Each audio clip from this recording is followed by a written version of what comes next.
Good evening, everyone, and welcome to the North East Non-League Show, episode 21.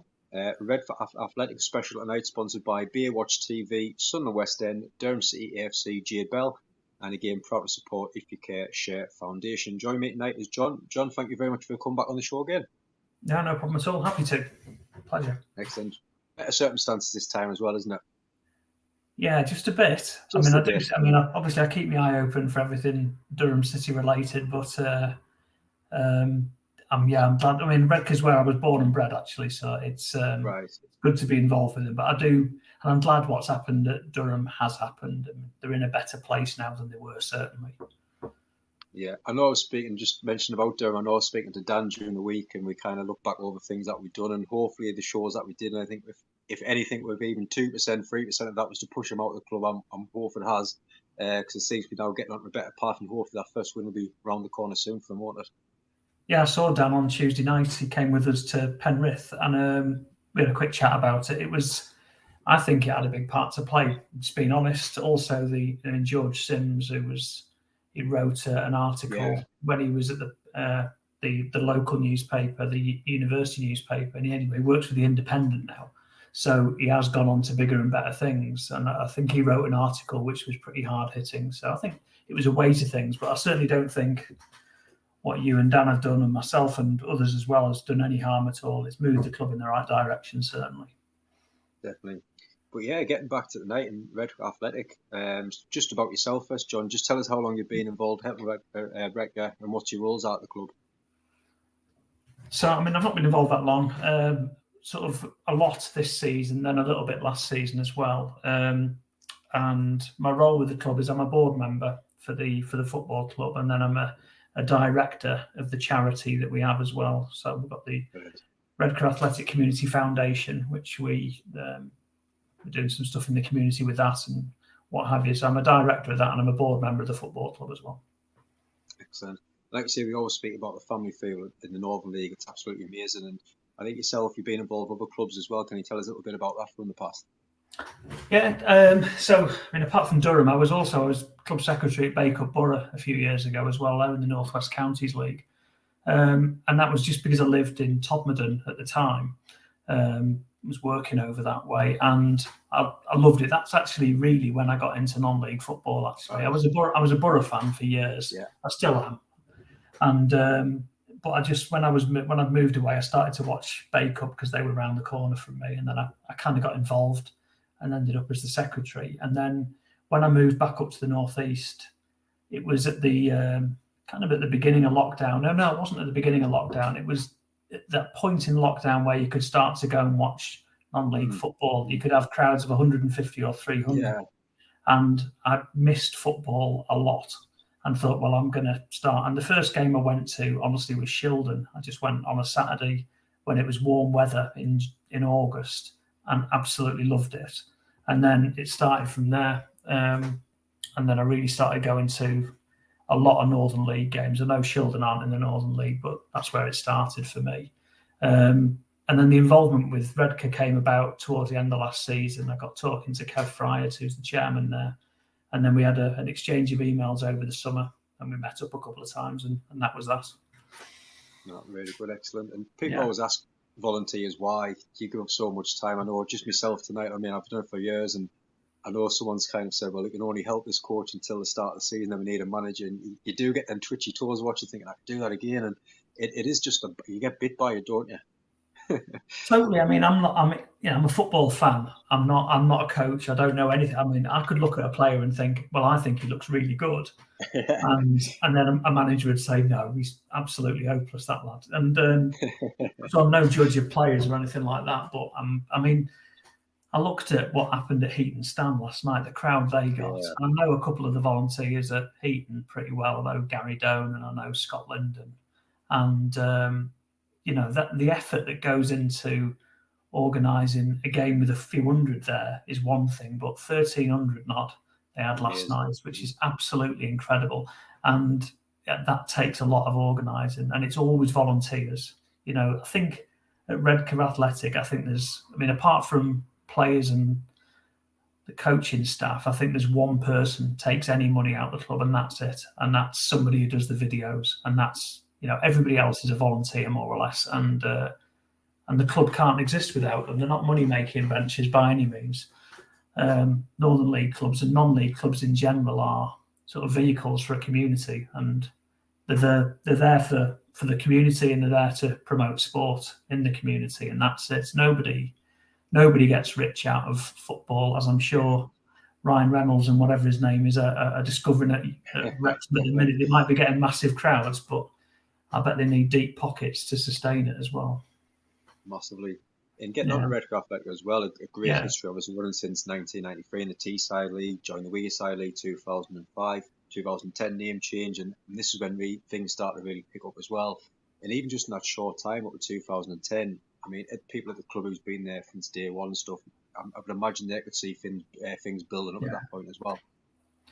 Yeah, I mean, you see people so it's only been going just under 30 years in total. Kev's been involved all the way through, but it started out as a field, and now it's a football ground with a proper bar and a sort of changing rooms and sort of community centre thing next to it, and a stand and a covered terrace and proper dugout. It's all, it's a proper football ground now.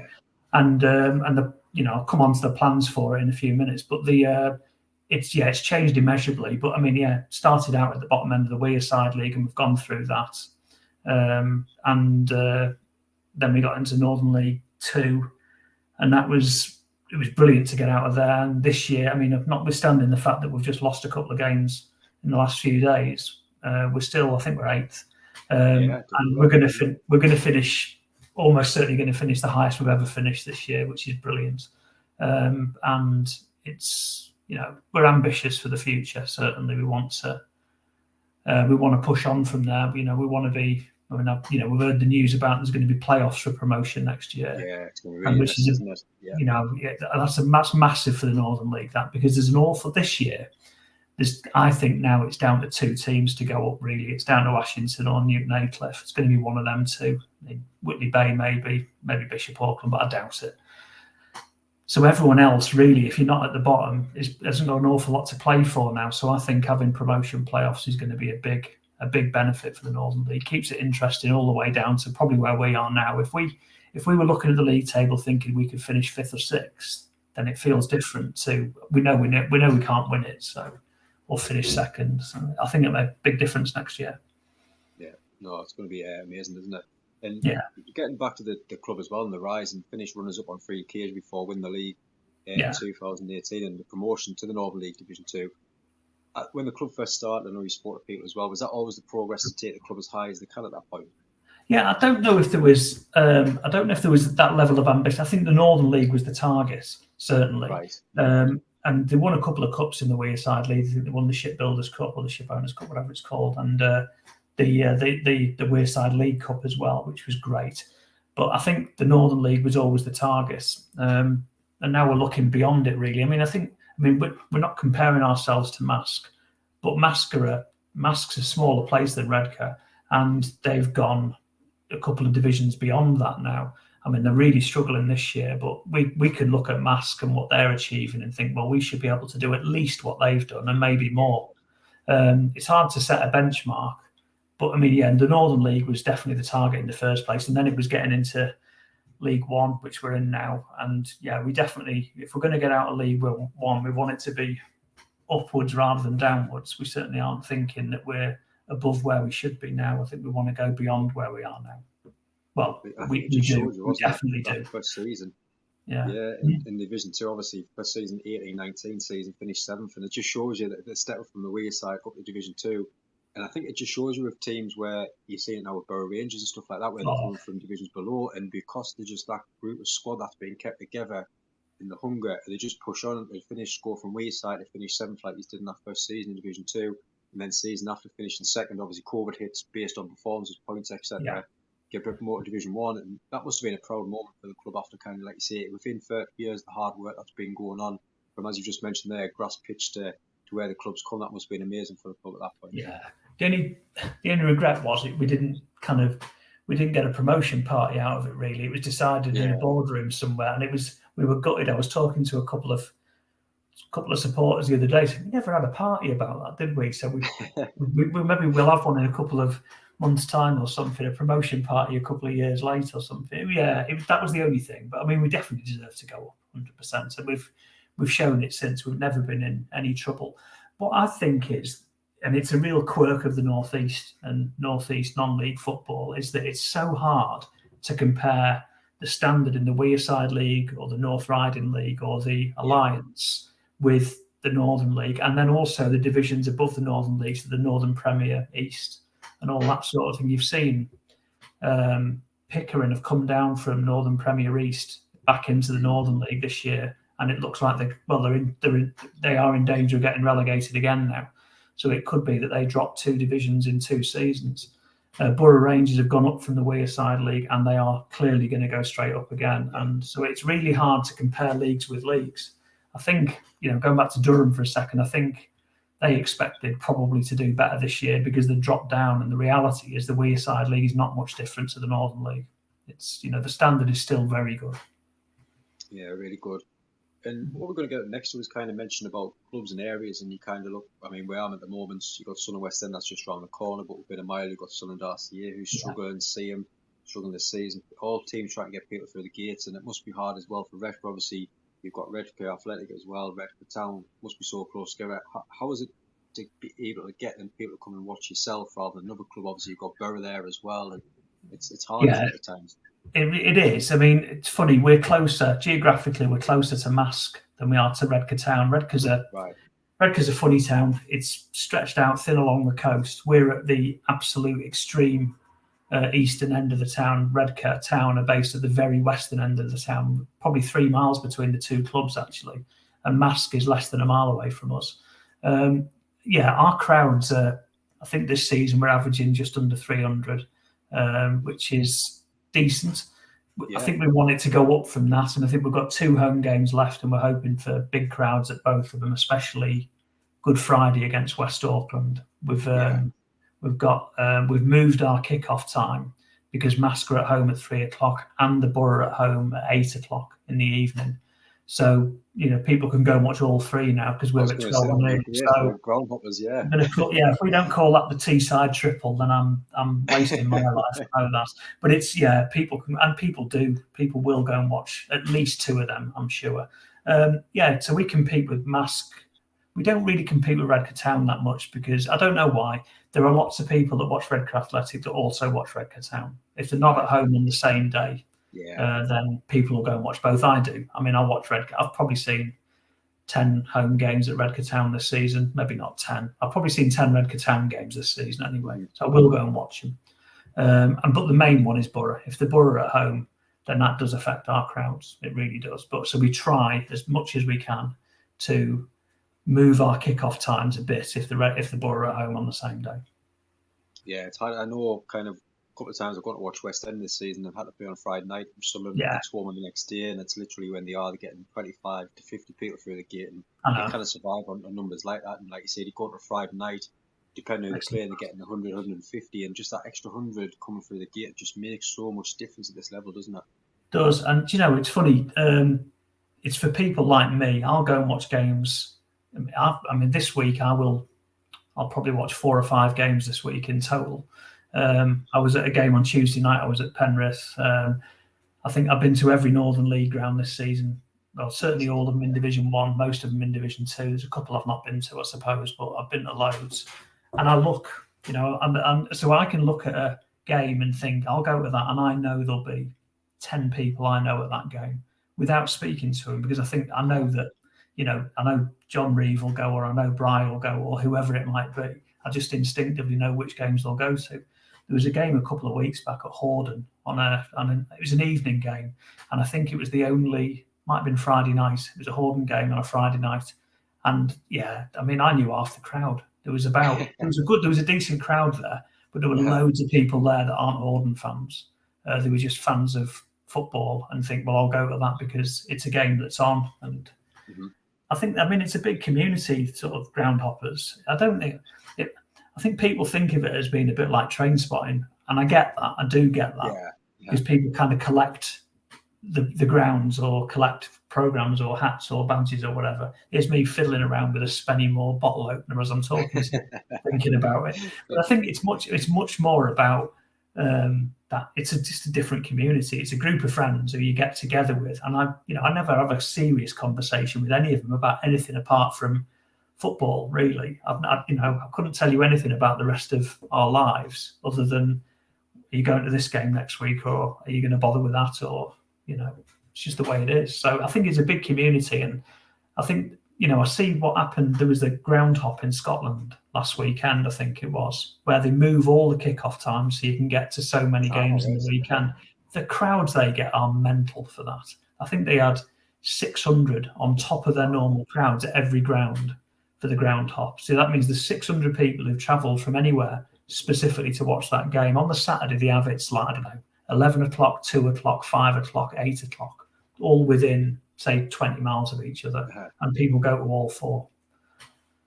That's really good. It's a lot of pies, though, isn't it, Rainey? It's a lot of pies. No, but like you say, you mentioned the ground hopping. I know, obviously, in the group, I know, like you say, John Ree's put the picture in every game, and I put them. I'm always sitting there, either at work or lying in bed watching it, and I'm watching these, like looking for these pictures, just smiling. What are you smiling at? It's just a picture of above the lecture program. It's like, well, that's football. That's the proper football there and then. And like, I love when on a Saturday when the group's full of all these pictures and people just happy just because they're out. Because to some people that's the outlet. On a weekend, you go to work all week to enjoy some light on the weekend, isn't it? Absolutely, yeah. And it starts. I mean, it's at Redcar. We try to get people there earlier on if we can, rather than just rocking up at 10 to 3. So we have got a nice bar, and whenever people come, we always ask them, how have you found out about us, and do you enjoy when you come, and all that sort of thing. So we always have whatever live football is on the TV, it's always on in the bar. We have live music at every game. We'll have a local musician who does like 40 minutes before the game and then half an hour afterwards. Normally you get the players coming into the bar afterwards and they're having some food and listening to music and all that sort of thing. So we try to do as much as we possibly can. So it's not just about Northern League football, it's about more than that. And that really helps as well. And I think some clubs in the Northern League are better at that than others. I think some clubs could do more to attract people. Doesn't cost a fortune to be a bit different. Obviously, I mean, you've seen, just thinking about Heat and Stand last night, I never went, couldn't go, but I know they have sort of fish and chip vans that when they've got a big game, so they'll get different people to come and do the food. They had a pizza van last time I went and stuff like that.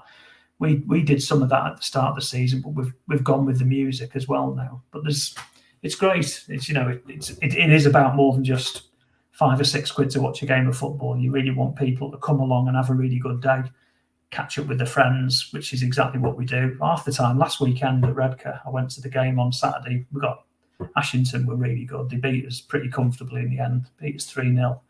Hand on heart, did I watch the match? I watched half of it, but I was spent so much of the time talking to my mates and talking to other people, talking to Ashington fans, spent a bit of time with Gav Perry, all that sort of thing. And that's what it's about on a match day. You're talking to people and the match is on at the same time. No, it's amazing. I know we went down to the Chester Street Redcar Town game a couple of weeks ago. Like I say, we've never been down to watch the Chester Street Town. We went down United, and within 10 minutes of putting the post on to say, right, we're going to go down, hope to get a few videos, speak to a couple of people, put our vlog together. We had messages coming through, Jason, Jeff, and literally we got through the door and straight away the welcome that we got, myself and the kids, gave them a couple of pens each, little earrings, and it's not just watching from behind the gate. They said, right, get yourself on the pitch, that's our manager, that's their manager, do what you want. And it was just like sitting, talking to John Gamble, their manager, we went to speak to that, we did a few videos of the players warming up, and you wouldn't get that in a professional game. And coming up talking to like my son and my daughter, saying, I hope you're going to enjoy the game. And it was just a nice, like you say, they've never met me before, but to go down, you just made it feel like a part of the family straight away. It was absolutely amazing. And I think that's what you get is different at the Northern League level, isn't it? Yeah. Your son doesn't have any trouble meeting Newcastle players, though, does he? He seems to be pretty good at it. Honestly, it doesn't matter where I go. I don't know why I've got to think. Like, there was literally tonight as well. We were standing waiting for him to go in for his match outside the cages at the Stadium of Light, and Jamie Chandler literally walked past. My wife wouldn't know. I says, "Oh, that's Jamie Chandler who's playing for Sunderland now. Plays for Spennymoor. He's assistant manager." Yeah. It's like, why do you know this? I was like, I don't know. I just do, and I recognise anyone from anywhere. Like, but he loves it. He absolutely loves it. And like you say, when the kids can take a football as well and have a kick around behind the net, or I think most teams now have a little net set up for the kids to go and play in. Most of them do. What I enjoy, I mean, it's some things I count. I mean, informally, I count them at every Northern League or every non-league game I go to. I count the kids playing with footballs behind the goal. I love watching it. It's great doing that. And I count the dogs. I love it when people take dogs to the football. It's great, absolutely superb. And I just love the fact that you're able to do it. It's really nice. Not really good. And getting on to this season, I know it's quite a shame speaking about 2 defeats, but after 4 games unbeaten against some good teams as well, CM, RCA, Bishop, Carlisle as well. The past week, Ashton 3-0 loss and Penrith 3-2, but now sitting ninth at the table. But it's nice to see that you see the club up that high and still even push on a little bit higher towards the end of the season, can't you? Big game on Saturday. We're away to Gisborough. That's a local derby. And we beat them earlier in the season. We beat them pretty comfortably 3-0. We've been really weird this season. We've been really streaky. We win in runs and then we lose in runs. And that's been a real frustration. There was a game, can't remember, but probably October, November time, where we'd won 3 or 4 on the trot and we were away to Bishop Auckland midweek, which is it's walking distance from where I live, actually. Well, about a 50-minute walk. Anyway, and we were 2-1 up in stoppage time and they nicked an equaliser. It's a terrible refereeing decision. It was absolutely bloody awful. But anyway, we finished 2-2. And if we'd won that, we'd have gone third that night. And we were right up there then. And then we went on a rotten run after that. I think we lost 5 or 6 on the trot, including losing to Redcar Town in the North Riding Cup.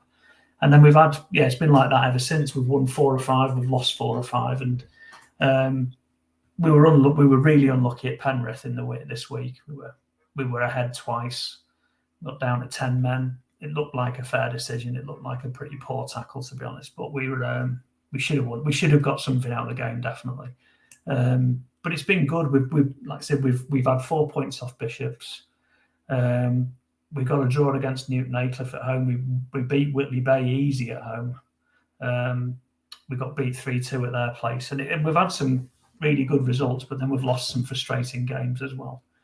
Probably the highlight of the season so far was the 3-0 win against Gisborough. That was great. We had a really good crowd for that as well. And then the 2-1 win at home to Bishops, and it was absolutely awful weather. It belted down. It was blowing an absolute gale, and it was just a fantastic match. It was one of those where there was a big crowd again. I think there was 400 and odd there.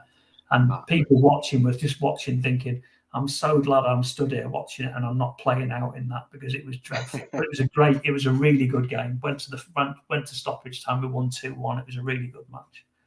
And you think that players are getting paid a few quid basically, and my God, they put the effort in. It's amazing watching that.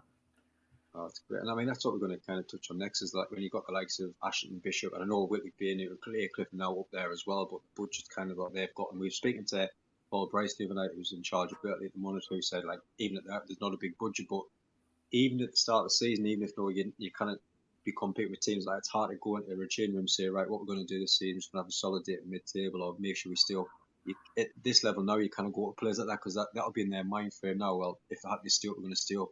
You've got to push as high as you can, but how hard is it when you do see the likes of, they'll lose 1 or 2 games and they'll just sign someone, and you know it'll be good money that they're on it. It's hard to compete, isn't it?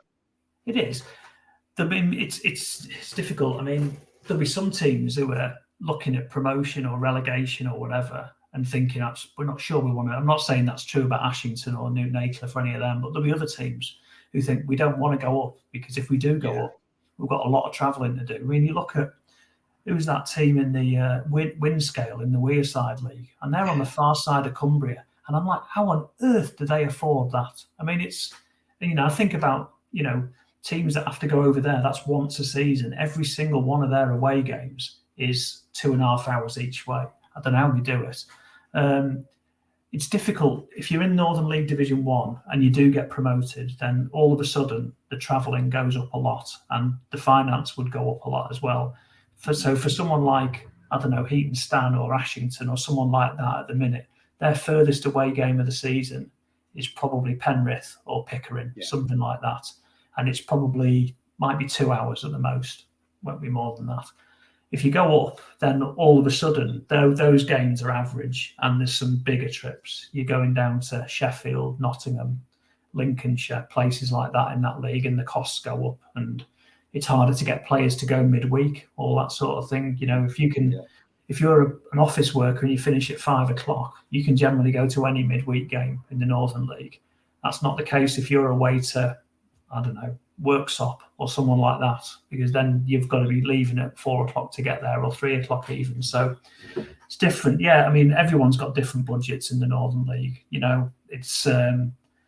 It's really difficult if you're in Division 2 and you're playing in front of 30 or 40 people or something like that, and they're only taking £100 or £200 over the gate and maybe a couple of £100 in the bar or something like that. It's really, really hard.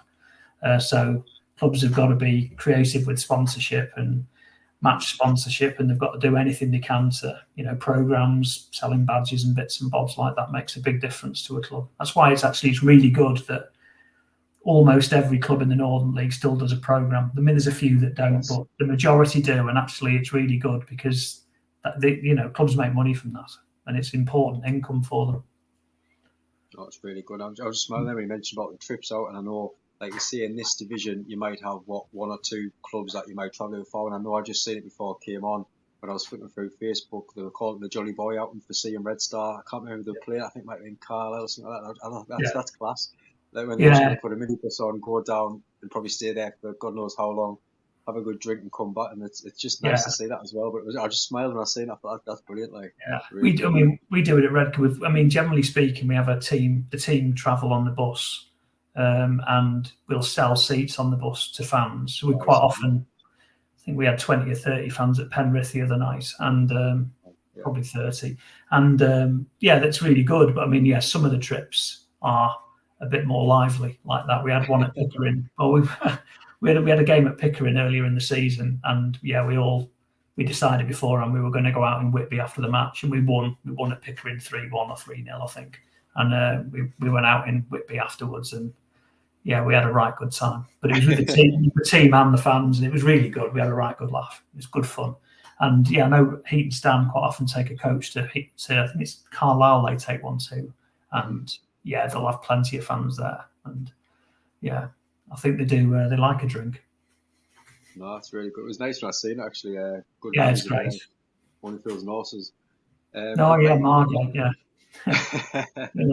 But getting back to some of them results, and like you say, that there's some great ones this season. I mean, the draws of Newton Aycliffe, beat Heaton, Gisborough, drew Bishop, then beat Whitley Bay, and it seems to be beating the bigger teams, isn't it? And it's nice when you see like these teams that's putting all the finances in, and some of the good runs that they've been on.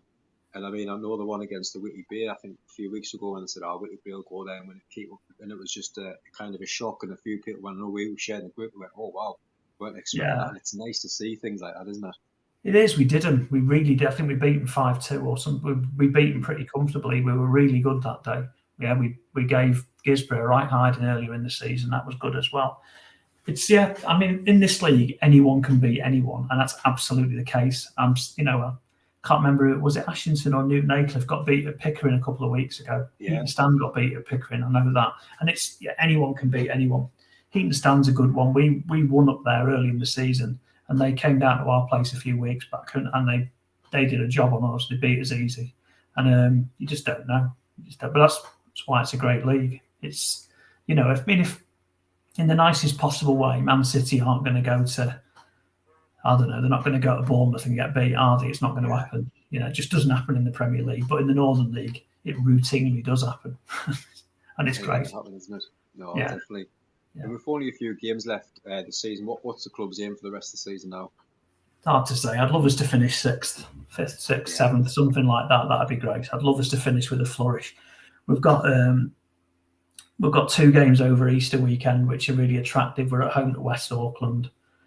There's a bit of needle in that match, and that's great. I like a game like that. That's on Good Friday at 12 o'clock, so we should get a really good crowd for that, because that thing I told you about before, Mask at 3 and Borough at 8, we can get a really good crowd for that. And we're away to Thornaby on Easter Monday, which is a local game as well. That'll be really good. They'll get a good crowd for that as well. I think we've only got 2 home games left, and the rest are away. I think we've got 5 away games left, but I don't that doesn't bother me. We've won some good away games this season. We've won some really good ones. Seaham's a funny one. I mean, we haven't got to play Seaham again. We played them 4 times last season and 4 times this season. We got them in the Vase and the FA Cup this season and last season, and they put us out of all 4. So it's just, I like going to Seaham. It's one of my favourite. It's a proper ground, and there's proper banter with. Everyone loves a Mackham, don't they? And it's always good fun. I love going to see them. But they're just for whatever reason, it seems to me they always beat us. But we did beat them once in the league this season, and naturally, I wasn't there because I was at a wedding or something stupid like that, and I missed it. Yeah, but that's what I like about the Northern League. Anyone beats anyone. Oh, it is, isn't it? And getting to the off the field stuff in the future now, and obviously, like you just mentioned, they're currently sitting the highest the club's ever been, but the ambition to go further, Great Borden, Dale Smith, Ryan McKnight, and Bright as well. Tell us a bit about what they're doing in the club. Well, it was Kev's club in the first place. He set it up years ago, and Dale and Ryan, Dale in particular, is involved in a pretty big business called Host and Stay. You'll probably have heard them. They're shirt sponsors for Middlesbrough and for Sheffield Wednesday. Right. He's a very successful businessman, and he's involved at Redcar now, as is Ryan. Ryan's involved day to day. Ryan's very, very involved actually, and we're just, they've got a vision. I think they met as apprentice footballers in the first place. I think they were both on Borough's books,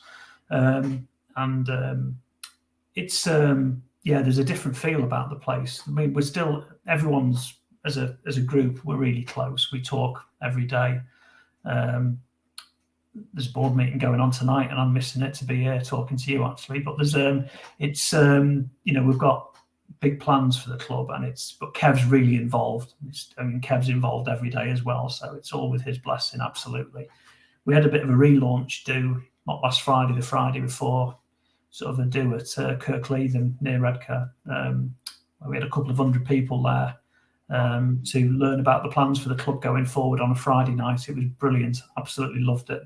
So we talked about the plans for the stadium, because we've got a fund to do some work on the stadium to put some new facilities into it. We've got Dale and Ryan have put some investment in, and Gary Wood as well from their business, to create an entrepreneurs fund. So we're going to try and support local young entrepreneurs to set up their own businesses. So we're going to provide business space and business guidance and some funding to people to do that.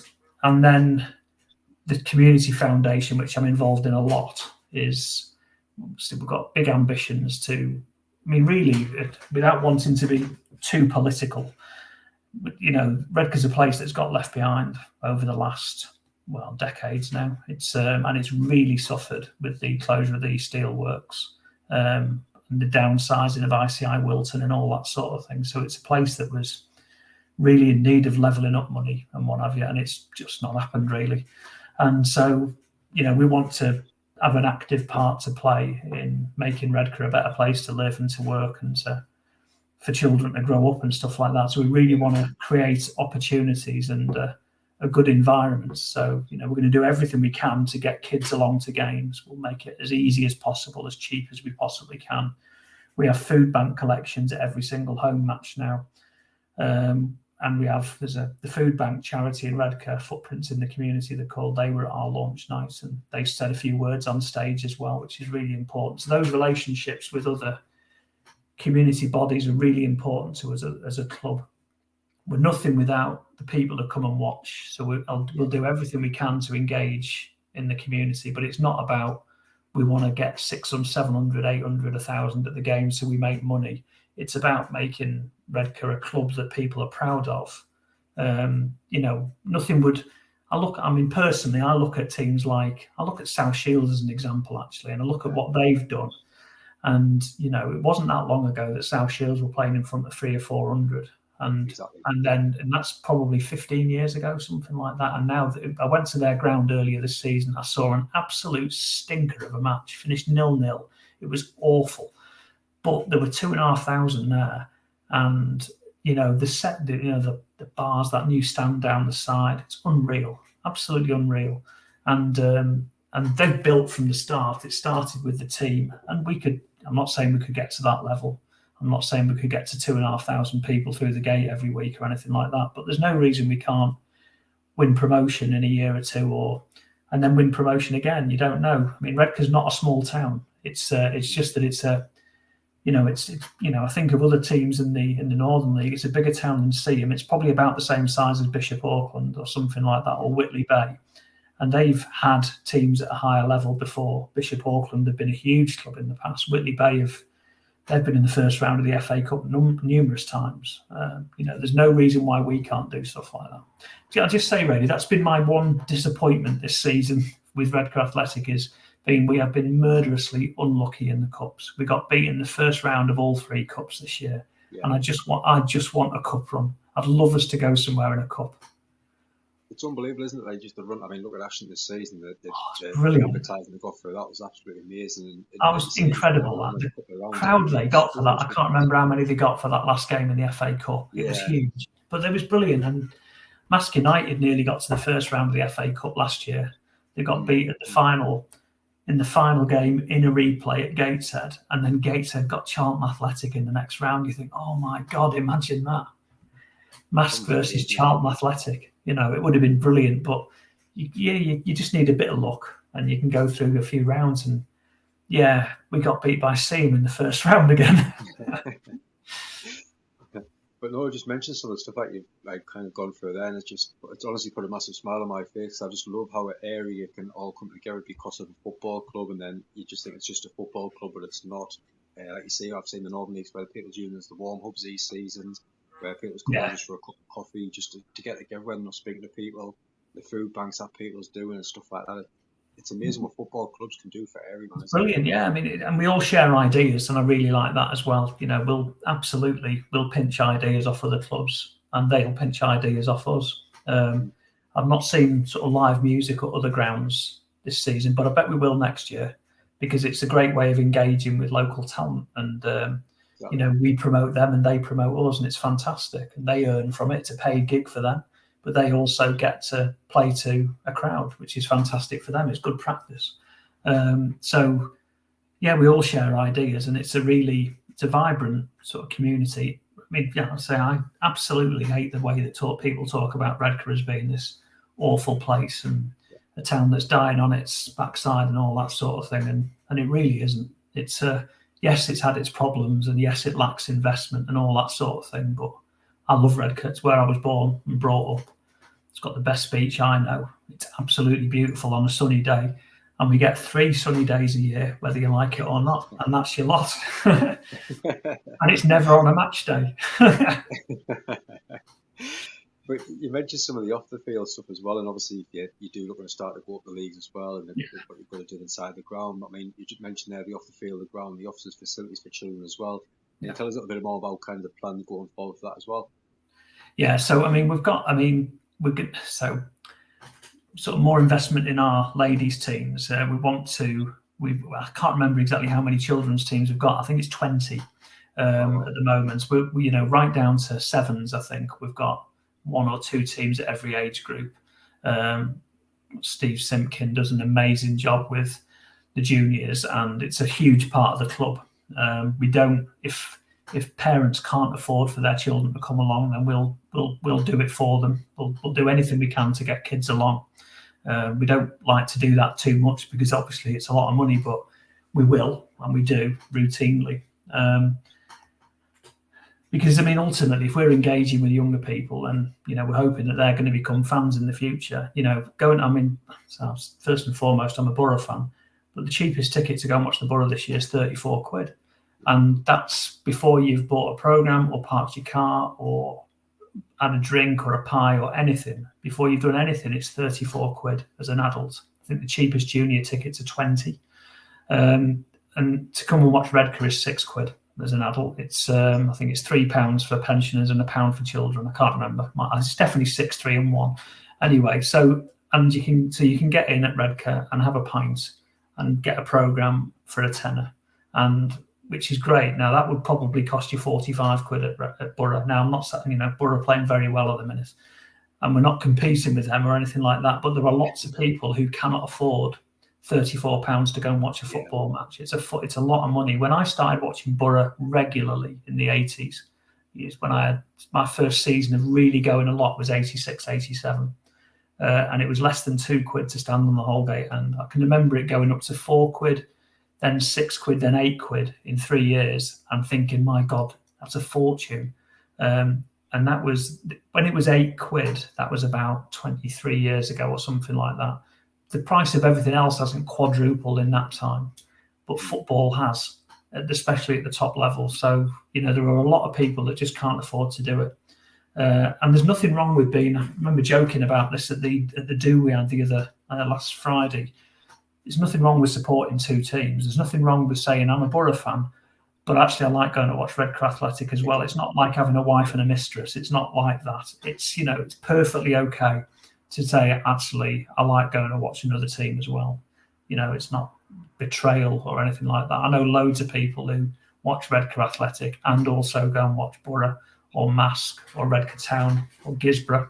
We get lots of Gisborough fans along these days. So I dare say, I know it's the same at Sunderland, especially with Seaham. There's loads of Seaham fans go and watch Sunderland and loads of Sunderland fans that watch Seaham. I know that Ashington and Heaton Stan, their crowds are wildly different when Newcastle are at home. So they must be attracting lots of Newcastle fans to their games. And that's fantastic if you can do that. So we should just embrace it. I know I've got to be careful because obviously my team on the corner is Sunderland West End, so I'll go to watch Newcastle, and then one week I might go and watch Sunderland, but I've always got to put West End, so I know I'll get a bit stick about it if we just say Sunderland. How do you end up as a belt? You live in Sunderland as well. How do you end up as a mag? Well, I'm originally from Durham. My wife's from Sunderland, so that's where I came, and I've hit goal because literally where we live, it's a 5-minute go from the hub, and like you say, you've got West End playing one week and Cheshire Street. There's loads. And then on a Sunday morning, there's football from 9 o'clock till afternoon. There's lady football. I always say, can we just go for a walk? We'll go this way just to see if there's a match on.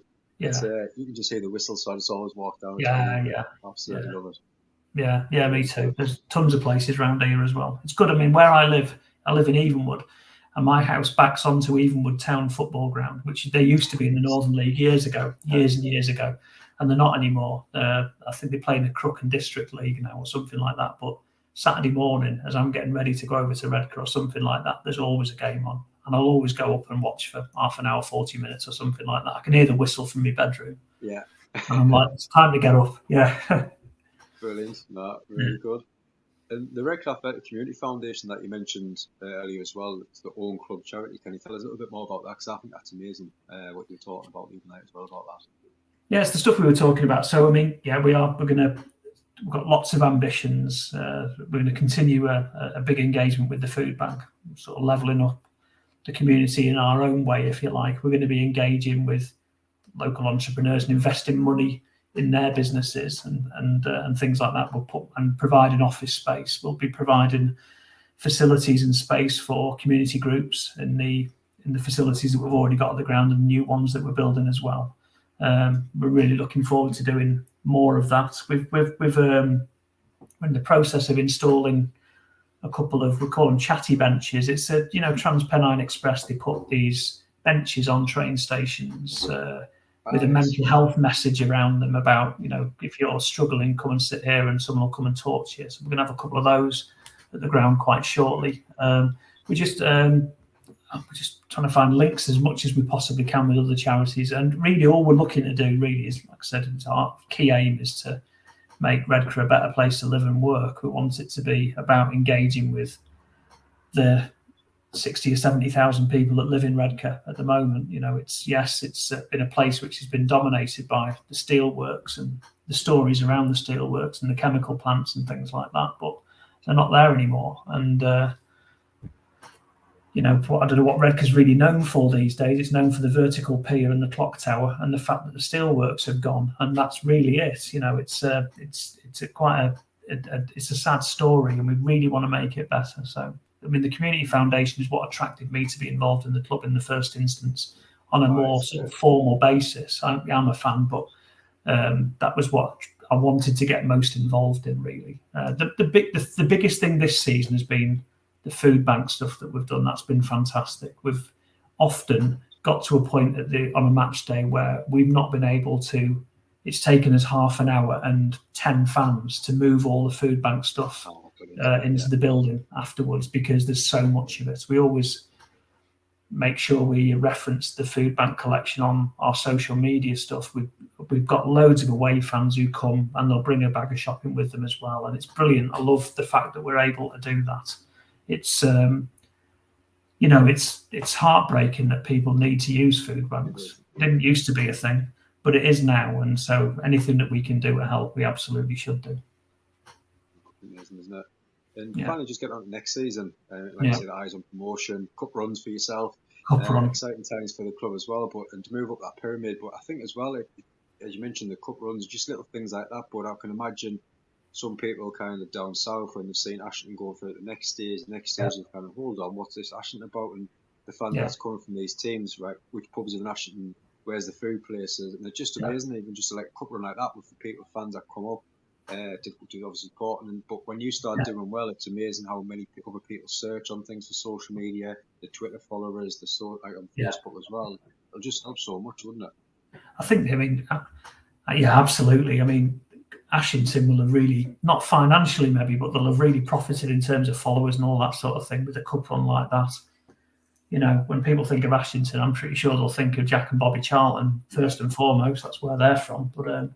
That's a great club. It's a great ground. It's really welcoming and all that sort of thing. I always enjoy. We've got an absolute hide in there this season. We got beat 4-0, but we did win there last season actually. It makes such a difference. I want a cup run, as I keep saying to other people. If we win the FA Cup, if we enter the FA Cup, we're going in the FA Cup to win it. So if we win the FA Cup, then that gets you in the Europa League. And if we win that, then we're in the Champions League. So we could be in the Champions League in 3 years, as far as I'm concerned. I'd love us to. I mean, one of the first Redcar Athletic games I went to last season was in the FA Cup. And it was against Hemsworth Miners Welfare in the first qualifying round. And they won. And there was a real buzz about the place. So I'd love us to win a few FA Cup games. Get through a few rounds and... I think there's a limit to how far you can go, but you can dream, can't you? You can dream. You've got to. But no, John, honestly, thank you so much for coming out tonight to talk about the Redcar as well. And we wish yourself and the club the best of luck. It sounds like there's some great plans there, and if it all goes to, like you say, to plan, it sounds like an amazing future for the club. So from ourselves, we wish you the best of luck for that. Thanks, and thanks for having me on. Really enjoyed it. Excellent. Like you say, anytime. The group that we have on Facebook, get as much as you can in there, share the games. I know we want to try and get as many Northern League clubs. I know obviously support higher up as well, but we want to get as much Northern League teams getting to use that group and putting fixtures in there, social events that they've got on, nights at the clubs and stuff like that. Get as much information in there, because if it gets 1 or 2 extra long, it's what it's all about, isn't it? Yeah, I mean, there's clubs do loads of that. It's really good, and we don't. I mean, as Northern League clubs probably don't do enough to promote each other, actually, when they've got different evenings on and stuff like that. We've got a fundraiser on at the end of the season to raise money for cancer charity in I think it's South Tees Hospital, actually. And that's brilliant that we're doing that. And I know other clubs will be doing similar things as well. I know that there's been events. I know there was an event at Bishop Auckland a couple of weeks back. There's definitely one at West Auckland in a week or two as well. There was a big one at Heaton Stan earlier in the season. I think they had Mark Crossley there for it and stuff like that. There's loads of stuff going on. And things like that generally generate good revenue for non-league clubs. So they're really important to, if you're able to and you can afford to get along to events like that, whichever club it's at. I think it's really important. Yeah, it helps, doesn't it? Does definitely. Sunday night, 7:15. Probably come across him a few times, John. But we've got the legend, the goalkeeper from the Northern League, played for many clubs, many red cards. Mark Ritchie's coming on. Oh wow! It's going to be off the script on this one, so it should be lots of fun on Sunday night. And there was a lot of people when we put the advertising out there said they can't wait for this one. Sunday night, 7:15. Mark Ritchie's coming on. Really looking forward to that one. Get it in straight away. Not safe for work. He's got some stories. He's brilliant. No, he's fantastic. Yeah. Well, no, John, honestly, thank you so much for your time. We wish you the best of luck. Yeah, no problem at all. As well. Let's go and watch the England match, shall we? Okay.